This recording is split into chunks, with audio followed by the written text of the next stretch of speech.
لا إله إلا الله محمد رسول الله. لا إله إلا الله محمد رسول الله. الحمد لله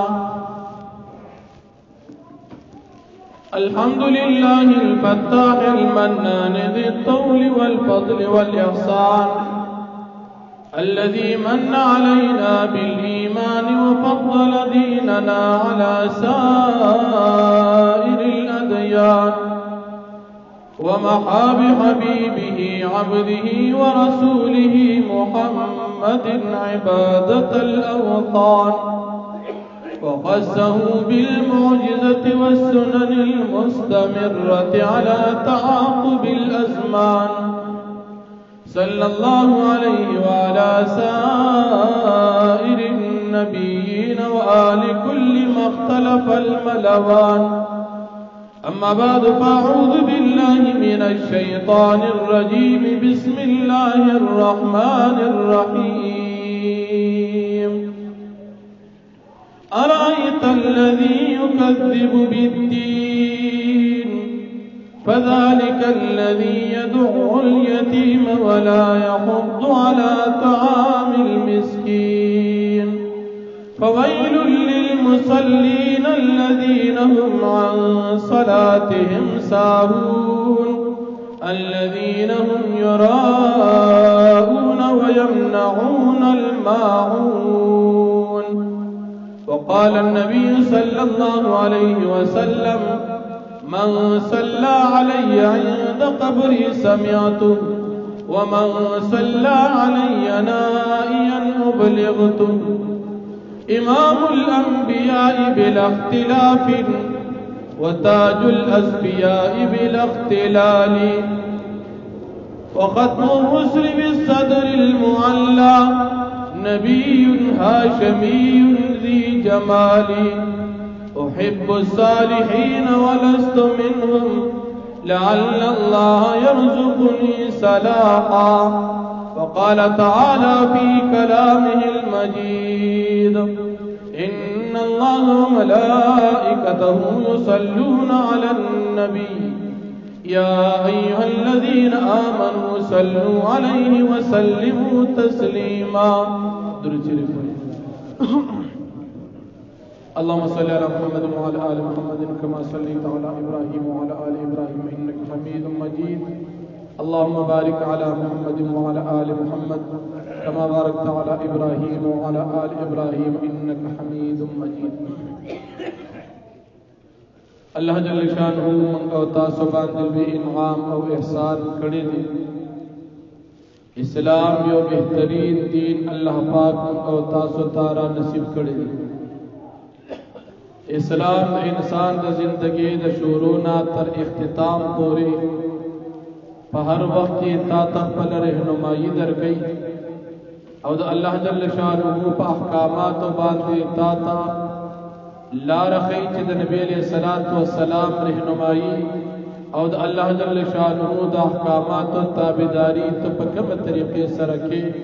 دا بتا ته په هر وخت اسلام رهنمایي کوي.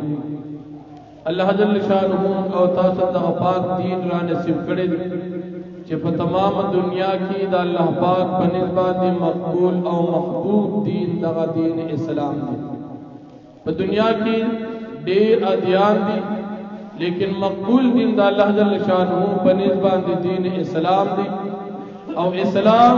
د الله جل شانہ کامل تابعداري د نبی کریم صلی الله علیه وسلم کامل تابعداري د صحابه کرام په شان په دین اسلام باندې د زندگی تیرولو کامل تابعداري او تاسو ته خی. اسلام د یو څو اهم شعبو مجموعه ده چې هغه کې اولنې مجموعه اولنې حصہ او اولنې جز هغه د عقاید دي.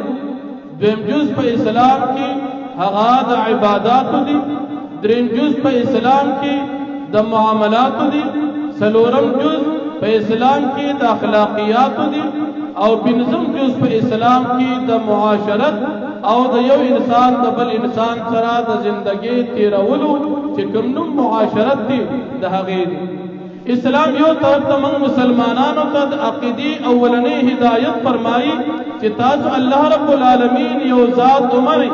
د الله رب العالمین سره په ذات کې په صفاتو کې هیڅ قسم شریک تاسو مه منئ اولنۍ شق او اولنۍ جز اولنۍ حکم الله جل شانه موږ او تاسو ته د عقیدې فرمایي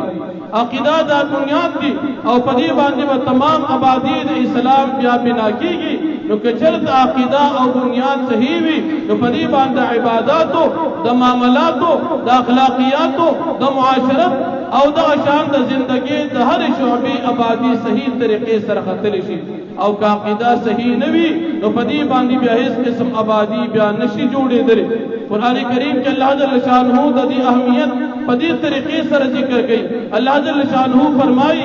یا ایها الذین آمنوا اے مومنانو د ټول اولنی ایمان نه بعد الله پاک فرمایي ادخلوا فی السلم کافه اسلام کې تاسو داخل شي پورا اسلام کې پورا داخلېدل د اسلام هر شعبه په صحیح طریقې سره په خپل ژوندۍ کې په خپل کور کې په خپل جسم باندې په خپل معاشره کې په خپل اهل او عیال کې په خپل کاروبار کې په خپل اخلاق سره انسان کچره دا خپل کې او دا مغه تولاند کې یقینا د اسلام ودخلوا فی السلم کافه باندې عمل وکړو ځکه چې عقیده صحیح ده د هغې نه بعد انسان هر شعبه په صحیح طریقې سره بیا ادا کولی شي او د هغې مطابق اسلام کې الله جل شانه د رهنمایي فرمایي او که چېرته د اسلام مسلمان عقیده صحیح نه وي ایمان نه وي نو که هر څومره انسان نیک عمل وي هر څومره انسان ډېر عبادت کوي هر څومره انسان اخلاق ښایسته وي هر څومره انسان معاملات ښایسته وي هر څومره انسان عبادات ښایسته وي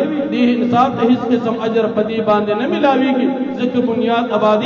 بنیاد باندې آبادی کېږي او بنیاد ایمان دی نو کې ایمان وي د هغې نه بعد به د انسان آبادي کولی شي او که بنیاد نه وي د انسان آبادي بیا نشي کولی قرآن کریم کې الله جل شانه د ټول اول د ایمان په باره کې ارشاد فرمایي چې تاسو اسلام ایمان راوړو د هغې نه بعد تاسو په اسلام کې پوره داخلېدی شئ او که ایمان او اسلام مو نه راوړلی نو تاسو اول ایمان راوړي ایمان نه بعد به تاسو عبادات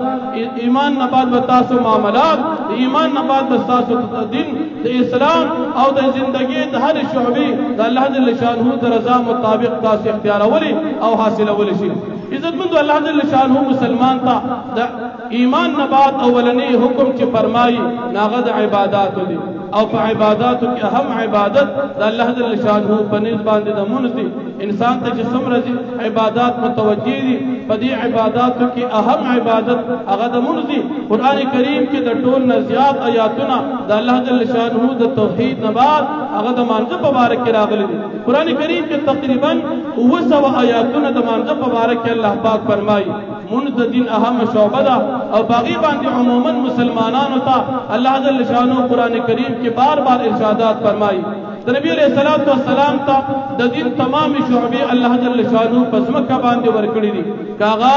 دا روزي حکم دي د روزي فرضیت دي حکم په ځمکه نازل شوی دي کله زکات فرضیت دي حکم په ځمکه نازل شوی دي کله حج فرضیت دي حکم په ځمکه نازل شوی دي کله jihad فرضیت دي حکم په ځمکه باندې فرض شوی دي نبی علیہ الصلوۃ والسلام ته الله جل شانه بچ وحی کوله په ځمکه باندې وو د الله پاک د طرف نه جبرئیل علیہ الصلوۃ والسلام راغی او د الله جل شانه پیغام به راوړو لیکن واحد عبادت هغه د مانځه دي چې الله جل شانه نبی کریم صلی الله علیه وسلم داغي د پار اسمانونو ته وته اول ته الله جل شانه د مونږ اهم فریضه ورکړه مونږ تاسو مشهور واقعا د معراج بار اوریدل دا چې قران کریم کې الله جل شانه په سورې بنی اسرائیل کې هغه ذکر کړی دا نو مسلمان ته د ټول اهم عبادت په عبادتو کې هغه د مونږ ملو شو او اهم عبادت په ولني نبی کریم صلی الله علیه وسلم په خپل ژوندۍ کې چرته هم د منځونو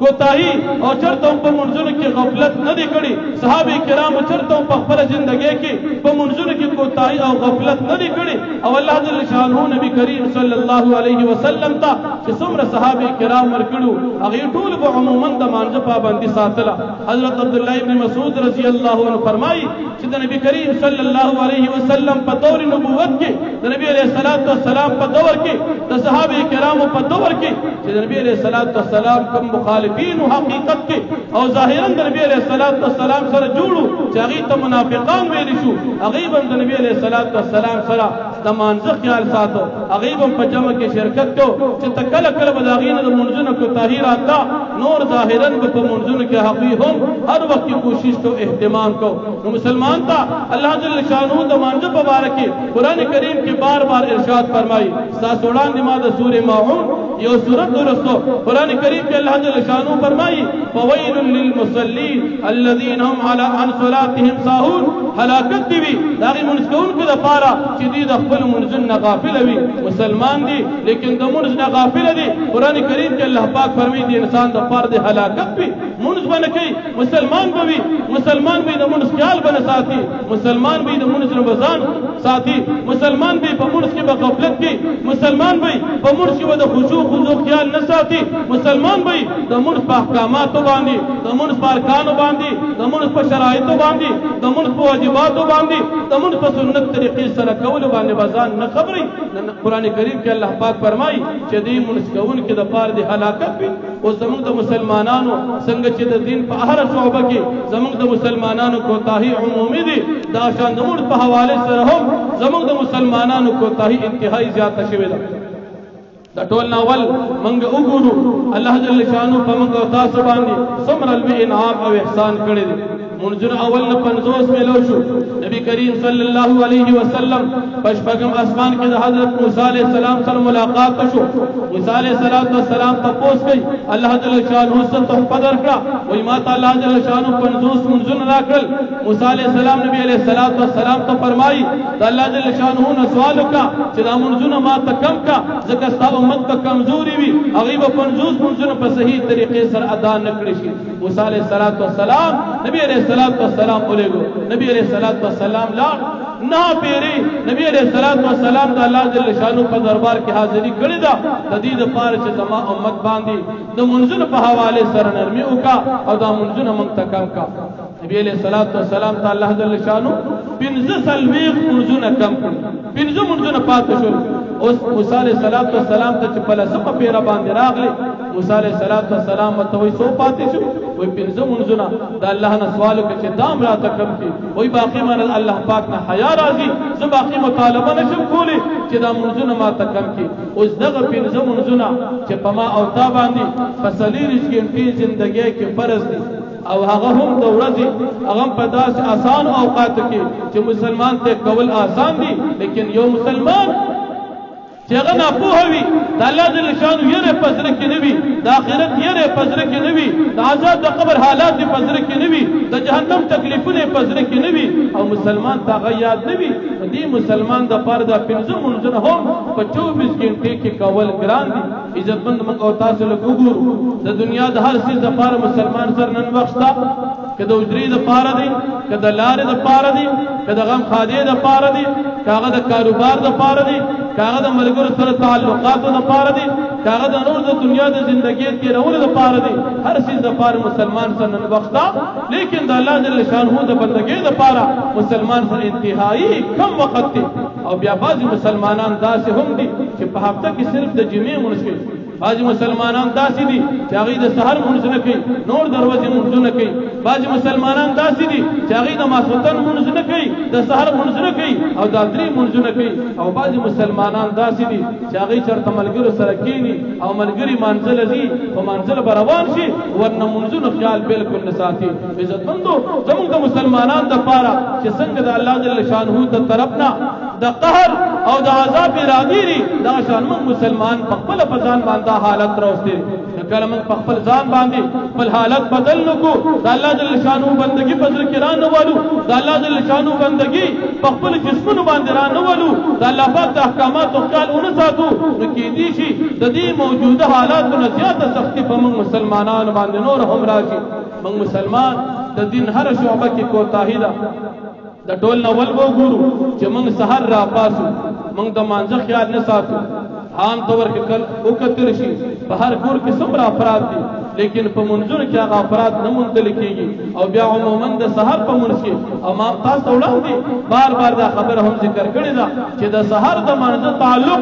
انسان د ځنکدن سره دی نبی علیہ الصلوۃ والسلام فرمایي چې کوم انسان د سحر د منځ خیال ساتي د دې انسان ځنکدن به آسان وي او که انسان د سحر د منځ خیال نه ساتي نو د دې مسلمان دا ځنکدن به ډیر زیات په تکلیف او په مشکل سره وي اوس موږ مسلمان باندې ځنکدن روان دي کوم انسان د ماسپښین د مانځه خیال نه ساتي د دې انسان د قبر تکلیف به زیات وي او کوم انسان د ماسپښین د مانځه خیال ساتي د دې انسان د قبر تکلیف به نه وي دا زموږ استاد مخې ته وړاندې حالات را روان دي او دریم تکلیف او دریم حالت نبی علیہ الصلوۃ والسلام فرمایي چې کوم انسان د مازیګر د مانځه خیال نه ساتي د دې انسان د قبر نه پاسېدل به تکلیف وي او کوم انسان چې د مازیګر د مانځه خیال ساتي د دې انسان بعد بعد الموت یعنی د قبر نه پاسېدل د انسان پر راحت باندې وي او څلورم حالت چې نبی علیہ الصلوۃ والسلام فرمایي مختصرا کوم انسان چې د ماقام د مانځه خیال ساتي د دې انسان پولیس ورات حالات آسان وي او کوم انسان چې د ماقام د مانځه خیال نه ساتي د پولیس ورات په سختۍ کې باندې مبتلا وي او ماسوتن مرزي کوم انسان د ماسوتن د مانځه خیال نه ساتي نبی علیہ السلام فرمایي چې دې انسان د جهنم دل بکیږي حساب کتاب به ګران وي او کوم انسان چې د ماسوتن د مانځه خیال ساتي نو د دې انسان د پاره به د جهنم نه د نجات او د جنت فیصله کیږي زمونږ استادو مخې ته دغه وړاندې حالات را روان دي موږ تاسو ایمان لرو چې د مرګ نه بعد زندگی حق ده موږ تاسو ایمان لرو چې د قبر د عذاب حق دي زمونږ تاسو ایمان دي پولیس ورات باندې تل حق دي زمونږ تاسو ایمان دي چې جنت جهنم حق دي زمونږ تاسو ایمان دي چې د الله جل شانه مخې ته ودرېدل حق دي زمونږ د مسلمانانو تیاری څومره ده عبادات د ټول اول زمونږ د مانځه مطالبه کوي او زما او ستا مونږ آیت کمې درجې دي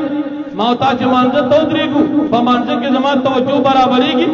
ما او تا چې مانځه ته ودرېږو آیا زما اودس صحیح دي موږ او تا چې مانځه ته ودرېږو آیا په دې مانځه کې زه د فرایضو خیال ساتم په دې مانځه کې زه د واجباتو خیال ساتم په دې مانځه کې د سنت خیال ساتم زموږ استاد د دې چیز نه مکمل غفلت دي موږ د دنیا هر چیز زده د دنیا تعلیم زده د دنیا کسب زده د رزق ګټلو طریقې زده لیکن خپل مونږ نه زده هغه مونږ چې موږ تاسو ته په کورونو کې میندو پلارانو ښودلې دي هغه مونږ چې په ماشومانو کې په ناظره کې موږ ته استادانو ښودلې دي صرف هغه مونږ زموږ زده دي بقایا موږ د مونږ د زیاتی مسایلو د زیاتی احکاماتو چرته د زده کړې سوچ نه دی کړی ولې دا مونږ جواز هغه مونږ دي چې په شورو کې موږ تاسو ته مور پلار ښودلې مور او پلار نن سبا خو تقریبا هغه مسله ختمه ده مخکې په کورونو کې میندې او پلاران دیبا دی بچو ته منځونه ښودل خو نن سبا خو د موبایل دبر دی بچو ته غټ موبایل ورکړي بچي په دې کې ګیمونه کوه بچي په دې کې ډرامې ګوره بچي په دې کې فلمونه ګوره بچي په دې کې نور رنګ رنګ څیزونه راځي نو پلار به په موبایل دومره نه پیږي څومره به چې ماشوم بچي په موبایل باندې پیږي یقینا تاسو په دې معاشره کې خپل ګورئ چې بچو له څوک موبایل ورکړي دا په خپل باندې د خپل بچو له د مستقبل د هلاکت یو سبب او ذریعہ جوړیږي لارا تدې بچیلا پلاس کې موبایل ولې ورکې ساده دې ماشوم بچي ضرورت موبایل نه سدي ماشوم بچي ستا په موبایل سکه چې تاسو رغټ موبایل ټچ موبایل او په دې کې د ګنده سيزونه اچولې دي فلم ګناه کې او بچي خپل مستقبل خرابې نو بیا به سبا دې بچي نه خیر څنګه حاصل کې ستاله بچي به سبا ستا خیال څو ساتي بیا به سبا ستاده بچي ستا خبره اومني ستا بچي به څنګه سبا تابعدار ستا جوړ شي ځکه تا بچي له موبایل پلاس کې ورکړي دي په شورو کې مشران ډېر زیات نیکانو الله پاک دغه مشران چې تر اوسه مسلمانان وفات دي قبرونه انوار او باغچې وګرځي او هغه مشران چې ژوند دي الله پاک دې ډېر عمر د خوشحالو ورکړي هغه مشران چې د چا په دور کې موبایل نو هغه مشران یادو هغه به بچو ته سحر کې څه ودل بچی را پاسه زمونږ کوم داسې ما سره ودرېږي ما سره د تو درېګا زه چې ټیټیږم تم ټیټیږا او چې زه پس مکه سجده لګم تم سجده لګم منګ تاسو هم یاد شي چې منګ ماشومانو منګ چې څومره مونږ د کړي په ابتدا کې دا منګ تمور او پلار خودلې بچي داسې به زه چې تاسو زما ابتداء استاد د مانځه زما مور دا ابتداء ما ته مونږ خپل مور خودلې دي چې زه سکم په دې کې زمانه مور مکمل حصہ ده سبه راته بچی را پاسې سحر دي وبو مو ګرمي کړې دي پاسه بچی ما او د سکو دا چې د طریقې سره او د سکو مین دي زموږ استادان وي نن سبا مین د سروم ټیم نشتا نن سبا پلارانو سره ټیم نشتا او کبل فرستا تمور او پلار په کور کې مون اوخودو آیا د دې مون څه مسائل نور شته آیا د مانځه فرض تعالی درځي د مانځه واجب درځي د مانځه سنت درځي نور خو زندگی سم خراب ده نور اسم عباداتنا لري وعد دي اسم ګناهګار دي هر مسلمان دي لیکن کم از کم دا منص فاسم کې کله به د شرم کې او کله به د الله د یری کې کم از کم دا منص موږ او تاسو صحیح زمون بعضی مسلمانان داسې دي چې د مانځه هغه سبق غلط وي د مانځه سبق یو طریق غلط وي د مانځه کوزیدل پاسیدل نیغیدل ټټیدل هغه غلط وي تو په دې منځ باندې د الله پاک څنګه تمول لري لا د جمع خیال ساتل خروج دوري لا د مانځه د خشوع خیال ساتل خروج دوري لا په مانځه کې د زیاتی صورتونو ویل خروج دوري لا په مانځه کې زیاتی دعاګانې غوښتل خروج دوري آیت په مانځه کې تا ته پته لګي چې مانځه کې څو فرض دي نه لګي په مانځه کې تا ته پته لګي چې واجب څو دي نه موږ نه راځي او ته کاروبار پیژنې کنه پیژنې د کاروبار ګران حساب کتاب هغه ته پیژنې او چې مونږ ډیر آسان اهم عبادت او په جماعت کې تا ته مفت کې ملاويږي هغه ته نزد کې کاروبار د پاره څومره مهنتونه کې نن چې زما او ستا بچي لګول ته تعلیم وکي موږ داغه د پاره د مستقبل د دنیا غم کو ولې چرته موږ د دې بچي د مستقبل د آخرت غم کړی مونږ چې خپل بچي دنیاوي تعلیم تو باسو بچي لسم دی پاس کو اوس ټیوشن کوا اوس په ډیګری حاصله اوس په تاسو پاړسم پاس کې او دا غینه بعد اعلی تعلیم د پاره دنیا نور ملکونو ته دي د دې بچي تا خیال یو ورځ دا ساتل دي چې بچي ته د مونږ کې په دې مونږ کې ته چې کله نیک شي چټ شي تا دا پته لګي دي تسوي آیا بچي ته چې دا مونږ کې نو په دې مانځ کې چې ته دا سمع الله تنيږي او پوره سر نیک نه کې تا دا مونږ شي وي دا تاسو موږ نه او په دې کې زموږ اکثر مسلمانان کشران تقریبا ټول او مشران خو الحمدلله ډېر گزاره کوي زموږ د مشرانو منځونه د ضمیر د آرام دي او د ځوانانو منځونه دا د منډې دي ځوانانو منځونه نن موږ په دې خیال نه ساتو چې په مانځه کې ما قومونه کړه یعنی سبحان رب العظیم ته ذکر شوم او سمع الله تنیغ نشم او په منډه د سجدې لاړم آیا زما دا مون څنګه دي ما دا تاسو ته نه دي چې کله کله مون حکم وګورم باندې ملګری ځان ته چې مون کوي د رکوع خیال نه ساتي پرون مې دلته محله کې ملګری کته چې د دنیا ډېر تعلیم کړي ډېر تعلیم کړي او ډېر پیسې ګټي دام نه چا سي ناشته او چې مانځه ته مې وکتل نو ما وی چې رکوع خو دې ټیک نه ده سبحان ربي العظیم ته چې ټیټ شو لکه دا زنانه ټیټ نشي معمولی دغه شان هغه رکوع ته ټیټ شو دا نه چې ته بیمارې اوس ته تاسو کې چې زما دا رکوع شوی دا خچ بیا سمع الله ته شو نو سمع الله ته معمولی سمدا ذکر منډه ځان لږ اسې ټیم خراب مونږ چې بچی ته دنیا تعلیم خایو دا خودل لري په کار چې بچی جماعت کې د مانځل سبق مزدک مونږ د طریقه خودل را په مانځه مودرولې لکینا د مانځه کې د الحمدنا تر دا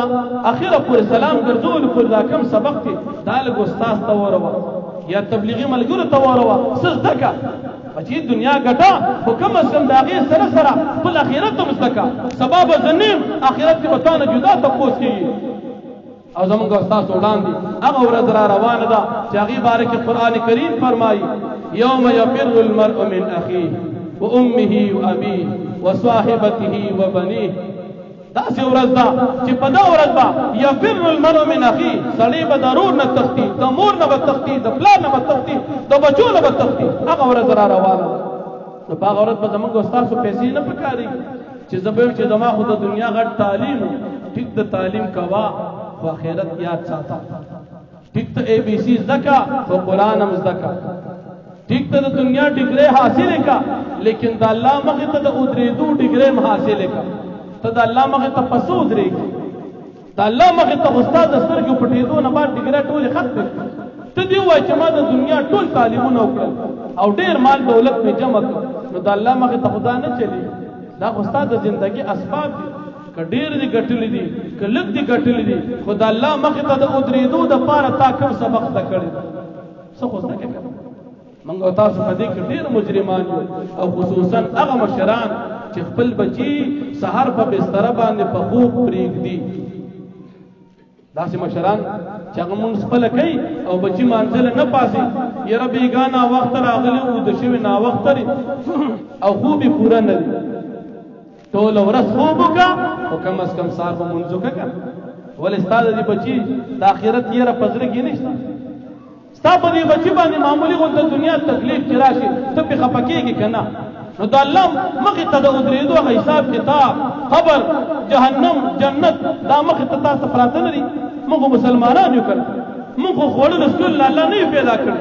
وما خلقت الجن والانس الا ليعبدون الله فرمایي چې ما انسانان او پیریان د نور څه دپاره نه دي پیدا کړي د خپلې بندګۍ دپاره د الله بندګي حلال رزق ګټل د الله بندګي مونږ کول د الله بندګي ښه اخلاق اختیارول د الله بندګي په کور کې د مور پلار سره ښه ژوند کول د الله بندګي په معاشره کې د هر مسلمان سره ښه ژوند کول د الله بندګي دا ده اوس ته وګوره چې د الله بندګي ته څومره کوي بعضې ملګري داسې وي چې د مونځ او دس خیال ساتي او نور د حلال حرام خیال نه ساتي نه د هر څیز خیال به ساتي اخرت مخې ته کېږده او ته بیا سوچ کوه چې د اخرت دپاره څه تیاري کوم یقینا په دې څیزونو کې موږ ډېر زیات کمزور یو او د دې دپاره لږ تیاري شروع کړو تر اوسه مو چې څومره مونځونه قضا کړي دي الله مو څومره ناراضه کړي دي د هغې دپاره سوچ او د جمع خیال وساتو یو عالم تېر شوي دي محمد ابن سماعه رحمت الله علیه دا د امام محمد رحمت الله علیه شاګرد یو پیرودنه د جمع مونځ قضا شو زمونږ او ستاسو حالت نن ګورو د جمع مونځ دې قضا شو دوی چې زما خو جمع مونځ لاړو او د جمع په مونځ باندې او یا چند زیات ثواب ملاویږي نو دوی زه به دا مونځ اوویشت چند زیات نو زه به دا مونځ اوویشت پیرې کوم نو شروع شو هغه یو مونځ یې اوویشت پیرې وکړو چې لکه زما دا مونځ د اوویشتو سره برابر شي خوب یې ولیدو په خوب کې ورته آواز شو چې محمده تا خو دا مونځ اوویشت پیرې برابر کړ خو د جمع د هغه آمین څه وشو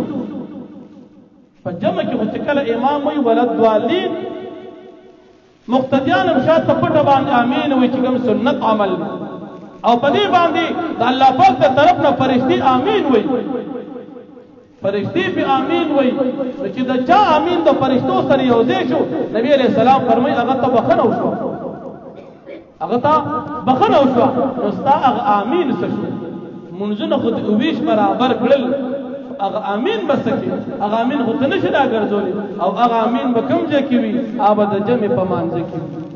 موږ چې امین وایو ولضالین په پټه باندې امین وایو دا ولې ځکه چې فرشتي یې وایي او فرشتي په پټه وي که په ښکاره وایي په پټه وي څنګه چې موږ وایو د فرشتو امین موږ نه ورو نو موږ وایو چې مقتدیان به امین بهتره داره سنت عمل داره چې امین به مقتدیان په پټه باندې وایي دا د نبي علیه السلام سنت عمل دی کم از کم د منځونو خیال وساتو او خصوصا هغه منځونه چې پکې زموږ غفلت ډېر زیات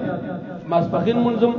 اکثر ملګري په شوق کوي د مازدیګر هم کوي د ماښام هم کوي ماسخوتن هم خو د سحر منځ نه کوي سحر یخني وي نو ټیک ته دا یخني خو شته خو د دې نه غټ یخني خو د آخرت ته هلته به څه کوي دلته خو به ته بانې نه واچي د ګرمېدو اسباب په اختیار کې صادر به په سر کې خو آخرت کې خدا نشته هلته به څه کوي ولې داسې کوو کم از کم د خپل منځونو خیال ساتو الله پاک دې او تاسو عمل کو توفیق راکړي الحمدلله رب العالمین والعاقبۃ للمتقین والصلاة والسلام علی اشرف الانبیاء والمرسلین وعلى آله وصحبه اجمعین الله پاک موږ ټول ته د صحیح طریقې سره د منځ کولو توفیق راکړي موږ ټول منځ گزاره جوړ کړي الله پاک موږ ټول ته د نبی کریم صلی الله علیه وسلم په سنت طریقه ژوندۍ نصیب کړي څومره مسلمانان چې بیماران دي محله کې زموږ ډېر بیماران دي الله ټول ته شفای کامله ورکړي څومره مسلمانان چې وفات شوي دي الله د ټولو بخښنه وکړي الله پاک موږ ټولو ته د حیا د عزت ژوند راکړه الله پاک زموږ د ټولو خیر خوشحالۍ نصیب کړه الله پاک څومره مسلمانان چې وفات شوي زموږ د محله کې څه ملګري پرونه اوخي وفات شو څومره مسلمانان چې تر اوسه وفات شوي دي الله د ټول بخنو الله زموږ د ټول په حال باندې رحم وکړه مسجد باندې کار روان دي الله په خوشاله سره اختتام ته ورسا په تمام دنیا کې څومره مسلمانان الله کې مسافر دي او په خپل کورونو کې دي الله د ټول خوشاله نصیب کا الله زموږ د دین زموږ د وطن حفاظت وکړه هر منافق او شیطان د شر او وسوسې الله موږ ټول ساته وصلی الله تعالی علی خیر خلقه محمد و علی اصحابہ اجمعین برحمتک یا ارحم الراحمین مسجد باندې کار روان دی وخت پورې زموږ په مسجد الحمدلله تقریبا 50 लाख روپے ولګي دا ټول زمونږه د ملګرو اخلاص دي چام چې پکې اخلاص کړي دي خدمت کړي دي چاندي ور کړي دي الله دې ټول خوشاله نصیب کړي مزید لږ کار پاتې لږ اخلاص بنور کوي ان شاء الله چې زمونږ استاد د آخرت د پاره بدا صدقه جاریه وي الله دې موږ ټول تر عمل کوي